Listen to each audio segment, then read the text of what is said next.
Hey everybody, I think hey everybody's becoming my what's up guys.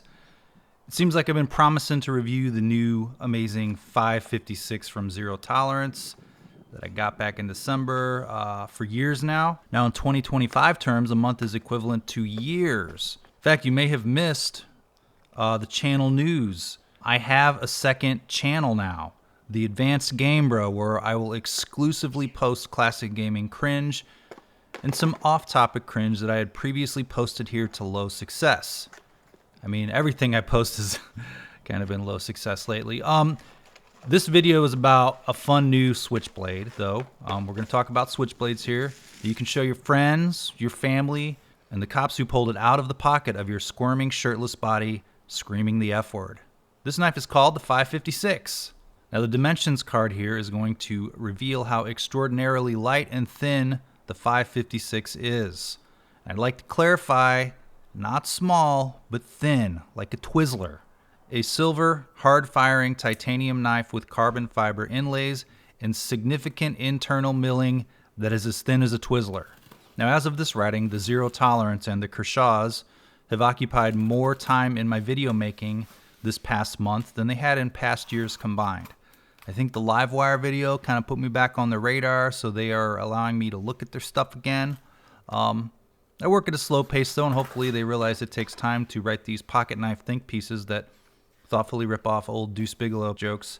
And if you're lucky, maybe I'll throw in a Night at the Roxbury reference or two. It'll be a real treat for movies people rightfully no longer remember. So the 556 here is quite a cool knife. I've been in love with it since I've gotten it prior to Christmas. The way one can be in love with a pocket knife that doesn't love them back. It's a knife that feels lighter in the hand and slimmer in the pocket than it should. Features-wise, the 556 features a drop point blade made from the Magnacut. Now, anything less in a knife this fancy and expensive would have the fans grabbing their pristine Magnacut pitchforks and writing mean internet comments. This one here is my safe queen. Hand-rubbed satin spikes. Of course, I had to buy a bigger safe for it, too.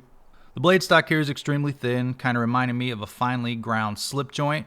A little fine jimping up top, too, for your thumb placement for your theoretical hard use. Kind of is a nice little thing to bzz, bzz, bzz, bzz with your little thumb, your thumb meat or your fingernail. Reminds me of kind of a nice Spyderco jimping. It's thoughtful, it's textured, and it's not really sharp or anything. It's not just for looks. All right, the knife fires hard with the press of its slightly unusually shaped trapezoid button. No, it's weird shaped, like a trapezoid. Oh man, a little callback there. Where do I send my Deuce Bigalow sequel? Has there been a sequel to that movie? If there hasn't, I'm writing one. The example of the pocket knife seen here never failed to lock up on every press of the button. Now, autos are switchblades, out the sides as I call them. That's not technically what they're called, but it is a little more descriptive of, like, was it single action, dual action, double action? Everybody's like, what does those mean? You got to look up the terms because a double action and a dual action are not the same type of autos. So I like calling them out the sides because it tells you what it is, you know? It is a single action, meaning you press the button and it just goes out. There's no other way to deploy it. You have to press the button and then you close it with your hand. And out the side isn't as convenient as a nice broken-in axis lock on a Benchmade. Or what do they call them on Kershaw's? The lock bar locks. Slider lock is a Duralock. I think that's what they call it. I know I just did a video about one. I should remember.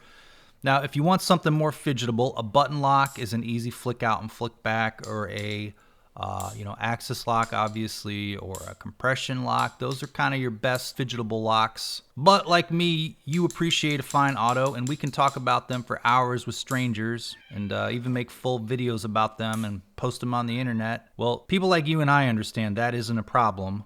You know, the slightly harder close of an auto. It is how it is, and it's why some people don't like out the sides. Again, they're wrong, we're right. Now the handle here is finely finished and feels such in the hand. This is referred to as a gentleman's folder, and while that may sound kind of weird and cringe to non-knife people, I can assure you deep down it's still cringe to some of us too. But that's fine. This is a hobby where you need to embrace the shame in order to enjoy it. So the hardware here is very minimal. I like the light blue contrast of the standoffs inside. Maybe one day Zero Tolerance will come out with some fun anodizing for the handle. like a light blue or an electric green would look nice, or I guess tacky depending on your opinion. Pocket clip here is reversible to the right or left side in a tip-up configuration. I saw some comments on the video I posted of this on the Reels, the Instagram Reels. Remember, they're still thinking knife posts or vapes on Instagram, and that's not going to change anytime soon. If you think it is, I got some oceanfront property in Missouri to sell you. But on the reel I posted on Instagram, some people are like, the pocket clip looks pedestrian, or it's not like, you know. I think people want a milled pocket clip, something that may match it slightly more. I don't know. I think the pocket clip here looks pretty good to me. And I appreciate the lack of advertising on the clip. Notice the clip is ferrous, indicating it is a steel clip and not titanium milled or hammered or whatever you would call it when it's not a milled clip.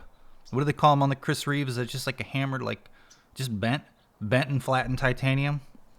What's the technical terminology? And you know what? I'm sorry. Don't tell me what it is. I don't give a shit. Comparisons. First, the Para Military 2. This is mainly here to show you it is roughly the same handle size and length and blade size, but thinner and more compact.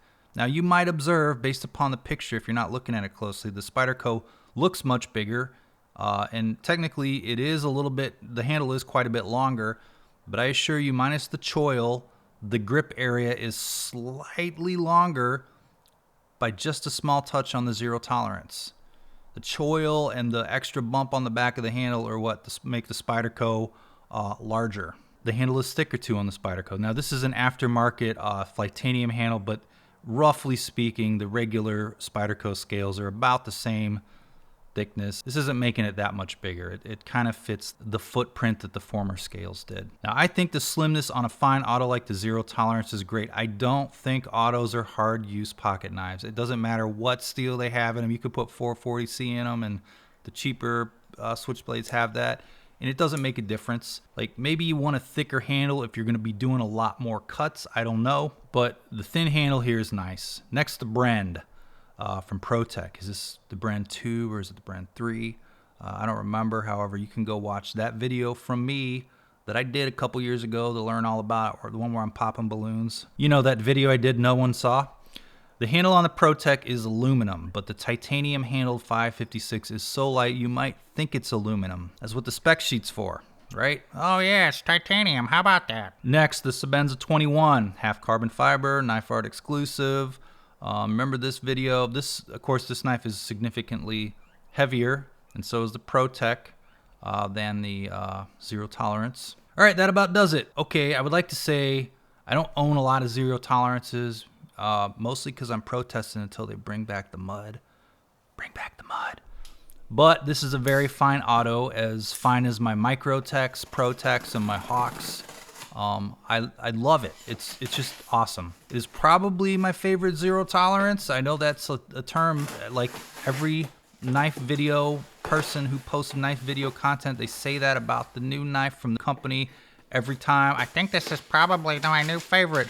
I've said it before, and you know what? I'm probably going to say it again, but this is a pretty fucking awesome switchblade. It's light, it's thin, fires hard. It's like nearly unbelievable, just like how light, thin, and how hard firing it is. In fact, some of you right now are whispering, I don't believe you. And if they could post a Ron Burgundy GIF on a YouTube comment, they would do that too, but I don't think YouTube, do they allow GIFs? I don't think they do. I'm not much of a comment poster. I post videos on YouTube, but I don't post a lot of comments below them. And I just like to say, when I do post comments under content on the internet, I post like I would like people to post under my videos. If I don't like something, I tend to not really post under it unless that post is specifically requesting you to engage with it. But if it's like some unrelated stuff and I come across it and I don't like it, I keep moving. I feel like if more people did that, they'd be happier. But that's just my opinion. Say hi to the patrons. They cannot wait to see the rest of the Kershaw and zero tolerance knife reviews I am currently working on. I've even got this hideous to me but probably lovable to others concept knife that I'm working on. I wasn't going to take it on, but Mel Complex, Rich, he's like, hey man, this is just so fucking stupid. It's awesome. And hopefully I'll just do some dumb stuff with it and that'll be fun. Okay. That's what we look forward to, right? But the patrons, they are extremely cool as they help pay for my camera gear and my knife films. And they have already liked, subscribed, and commented just like everyone else here has now. Thank you.